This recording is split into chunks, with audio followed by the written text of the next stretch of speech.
Concorde, ready to intercept the fleeting shadow, poised like a falcon at the runway, awaiting the time to fly up and snare the shadow. The long months of preparation are about to complete. The corona be viewed against the purple sky of space, dark and still further to reveal in full contrast the ethereal white of the solar corona. Written by Donald Liebenberg as he sat on the runway to Canary Islands. He was a part of the team to study a solar eclipse, but why would someone want to chase the shadow of the moon? Let's find out.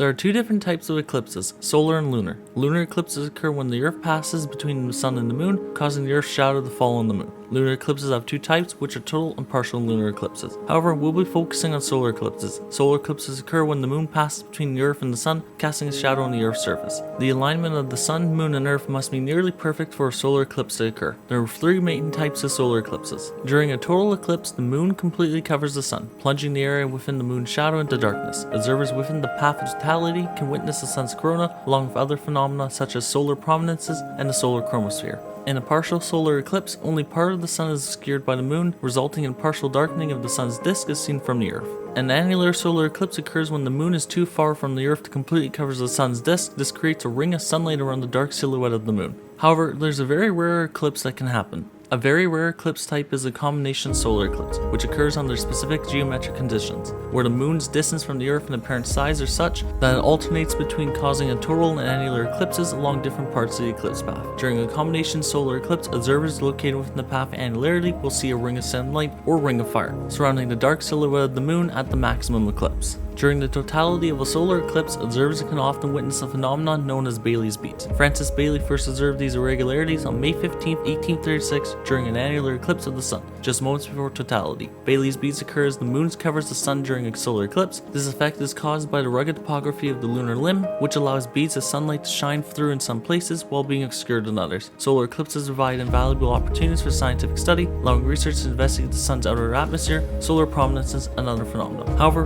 when did humanity first begin to study solar eclipses? While many civilizations were amazed by solar eclipses, the modern take on eclipses did not start until 1604. Johannes Kepler could have potentially been the first scientist to comment on a corona during a solar eclipse, as he wrote in his books Optics that he observed some mysterious glow around the Moon during a solar eclipse. Kepler believed the glow was the Moon's atmosphere being lit up by the Sun. In 1715, astronomer Edmund Halley published a broadcast asking for citizens' observations of a solar eclipse to help him refine his prediction of its path by roughly 40 miles. He had received enough data to correct his results and predicted the path of the 1724 eclipse that showed that Halley was able to predict a solar eclipse by using methods and calculations of celestial mechanics. His work laid the foundation for the development of eclipse prediction techniques that continue to be used by astronomers to this day. Another discovery made by watching eclipses was done by French astronomer Pierre Janssen during a viewing a solar eclipse in 1868 in India with his colleague Joseph Lockyer. They witnessed a yellow spectral line in the light of the Sun's chromosphere. This line did not correspond to any known element at the time. Although Pierre Janssen did not identify the element that was responsible for the spectral line, Lockyer suggested that it might represent a new element, and Lockyer decided to name this new element helium. Helium is derived from the Greek word helios, meaning sun. Helium was later confirmed by Scottish chemist Sir William Ramsay, who discovered it in uranium ore. While Pierre Janssen's observations during the eclipse were crucial in the initial detection, the actual discovery of the element was later made on Earth. However, the biggest discovery that was made with the help of the eclipse was the evidence towards the general theory of relativity.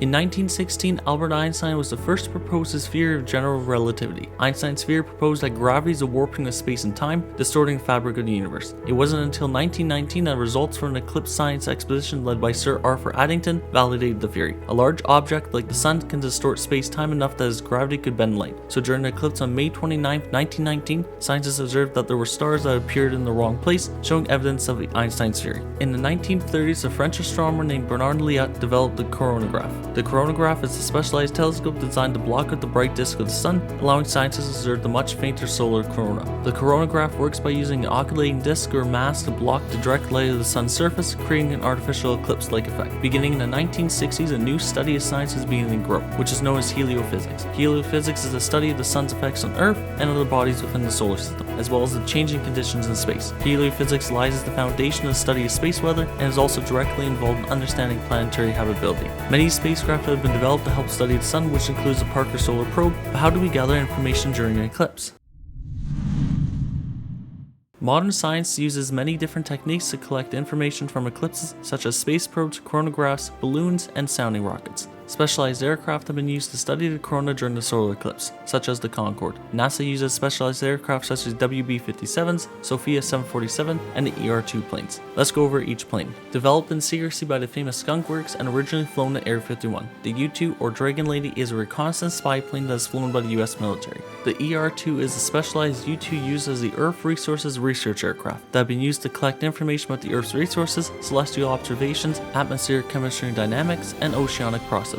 The ER-2s have been used to help study the corona during the solar eclipses. The inception of the WB-57s dates back to 1944, during World War II. NASA had been using the WB-57s since the early 1970s, being used for high-altitude atmospheric research. They've been also used for missions such as RISO, Ascent, Novice, HS-3, Vergas, HDSS, and WAM. Originally starting out as the Pan American Airways 747, NASA later bought the aircraft and was modified to carry a reflecting telescope for Sophia, where it got its name. Some of its notable accomplishments were capturing colliding exoplanets, the birth of massive stars, supernova impacts, and discovering the first type of molecule which was formed only 100,000 years after the Big Bang. The 747 has now been retired. However, one story is even more interesting, as it involves the world's only commercial supersonic plane and the adventure of it chasing a solar eclipse.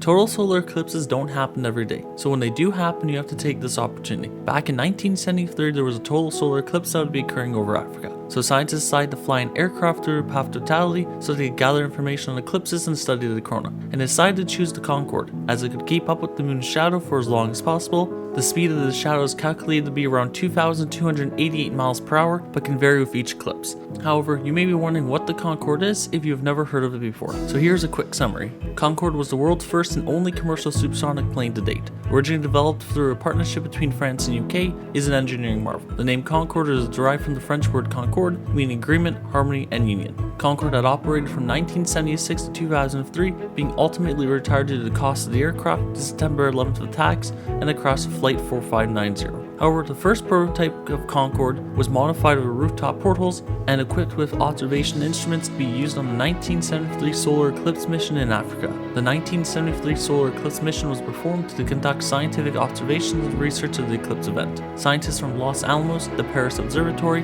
the Kitt Peak National Laboratory, Queen Mary University, University of Aberdeen, and CNRS were all on the flight to study eclipse. Due to the height of the ceiling and the speed of the Concorde, the team was able to view the solar eclipse for 74 minutes. This is the longest viewing of a solar eclipse to this date. The African solar eclipse in 1973 had a maximum eclipse of 92 total minutes, which will be the longest total solar eclipse until 2150. However, many people travel the world to watch eclipses, and they've been doing this for many years. Eclipse chasing is the pursuit of observing solar eclipses when they occur around the Earth. A person who chases eclipses is known as an umbraphile, meaning shadow lover. Umbraphiles often travel over eclipses and use various tools to help view the sun, including solar viewers as well as telescopes. Beginning in the 19th century, American editor and writer Mabel Loomis Todd and her husband David Peck Todd, a professor of astronomy, are well known for traveling around the world to view solar eclipses. Some well-known examples are as follows. In 1923, the US Navy tried to observe the September 10th solar eclipse from 16 aircraft, including a Felixstowe F-5L biplane. This was done to determine the center line of the eclipse from the air. However, no photo recorded the eclipse. Officer and photographer Albert Stevens was one of the pilots on this expedition, and he's sometimes described as the father of airborne astronomy. On the 24th of January 1925, the US Naval Observatory, along with the US Bureau of Standards, gathered a group of astronomers to observe a solar eclipse from the USS Los Angeles airship well over New York City. Piloting the airship was Captain Edwin Pollock, who was at the head of the group. They used 2 pairs of telescopic cameras to capture the inner and outer portions of the sun's corona. The expedition also included a spectrograph. However, they were not too successful in their observations, as the airship was not very stable and the photos were blurred. The Royal Canadian Air Force observed the solar eclipse on July 9, 1945 from 4 different aircraft. The aircraft were a Spitfire, a Mitchell, and 2 Ansons. 3 of the aircraft used 7 standard aerial photography cameras, which were adjusted to automatically take exposures. The solar eclipse on May 8, 1948, the National Geographic Society had organized several ground stations and 2 backup planes for in case of bad weather. 2 B-29 stationed on Aleutian Islands successfully observed and photographed the eclipse. During the 1960s, several missions were made. 3 NC-135 planes of the Los Alamos Laboratory were used for eclipse observations from 1965 to 1980. The Atomic Energy Commission operated the planes. Throughout history, many people have watched and admired eclipses. Nowadays, people will travel from far and wide to watch eclipses as they come. Eclipses can help us better understand our world and the universe we live in. What are some unanswered questions that eclipses can help solve? We've been researching eclipses for hundreds of years, and even with that, there are still lingering questions and mysteries to be solved. On the surface of the sun are large dots that look like a leopard's fur. The sunspots are dark in color, revealing that they are cooler than the rest of the star's surface. The spots disappear and appear on the surface of the sun in what is called the solar scale, or the solar magnetic activity cycle. The cycle is nearly a periodic 11-year change in the sun's activity, which is measured in terms of variations in the number of observed sunspots on the sun's surface. Though Galileo first observed sunspots more than 400 years ago, no one today knows when and where they will form. These sunspots are related to giant flares from the sun that catch us unaware. This phenomenon is called space weather. When the famed philosopher Anaxagoras calculated the size of the sun, he got it very wrong, as he believed the sun was no larger than a Greek island, perhaps a few hundred miles across. Today, our estimates are much better, but the case isn't closed. Astronomers believe that the sun's size is roughly 930 million miles across. However, some believe that the estimate is a few hundred miles off. With more accurate data, they hope to get the sun's size with unheard accuracy. Many people believe that the sun is a perfect sphere. However, it isn't. The sun has a bulge in the middle as it rotates, but the most unusual aspect is the surface also has ripples like waves on an ocean, which are created by currents and flows of dense gases deep inside the star. Knowing the precise shape of the sun could be useful for testing unusual theories of gravity, so NASA spent more than a decade monitoring it using a telescope on a satellite. The sun spots a radiant crown called the corona. It has prongs that contain gases 1,000 times hotter than the surface of the sun. The layers of the sun typically become cooler and less dense as they move outwards from the core, but scientists are unsure why the corona will be hotter than the surface below it. This phenomenon is known as the coronal heating problem. However, scientists believe that it may be caused by wave heating or nanoflares, but further study of the corona is necessary before we know for certain.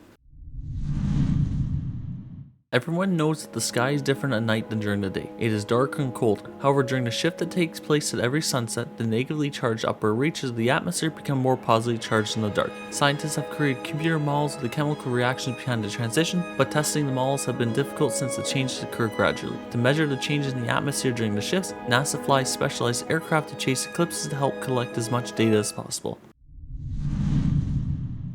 One of the more interesting things to research about eclipses is the effects on animals. Scientists wonder if eclipses affect animals in a certain way, as animals rely on a 24-hour biological clock known as the circadian rhythm, which helps them control their behaviors, such as sleeping, foraging, and hunting. The way eclipses disrupt these ingrained routines is relatively unexplored, as not all animals react the same. During an eclipse that occurred in 1932, William Wheeler reported that changes in animal behaviors, such as owls starting to hoot and bees returning to their hives. However, more evidence is needed to complete the picture.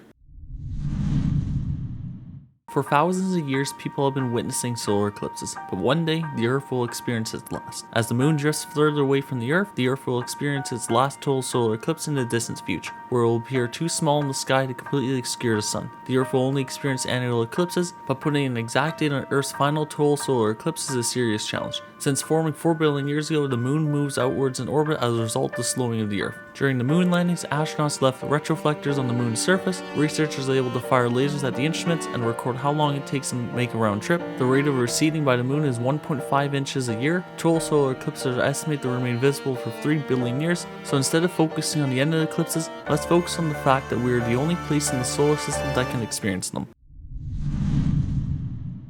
Eclipses are a wonder of the natural world. No longer do we believe that they were caused by dragons eating the sun or gods fighting in the heavens. We now understand that they are completely natural phenomena. However, that does not take away from the fact that they have an everlasting impact and continue to do so. I want to leave you with a story. The Greek historian Herodotus told of a story that occurred in the 6th century in present-day Turkey, where a battle was raging between the Medes and the Lydians. During this conflict, the battle interrupted by day turning into night, which is presumed to be a solar eclipse. The result of this was a draw that led both parties to negotiate a peace treaty and ending a 6-year war. Eclipses have had and continue to impact humanity for many eons to come. And if this video interested you, please check out this video, The Case of Space Exploration. Remember, stay open and stay curious. Thanks for watching.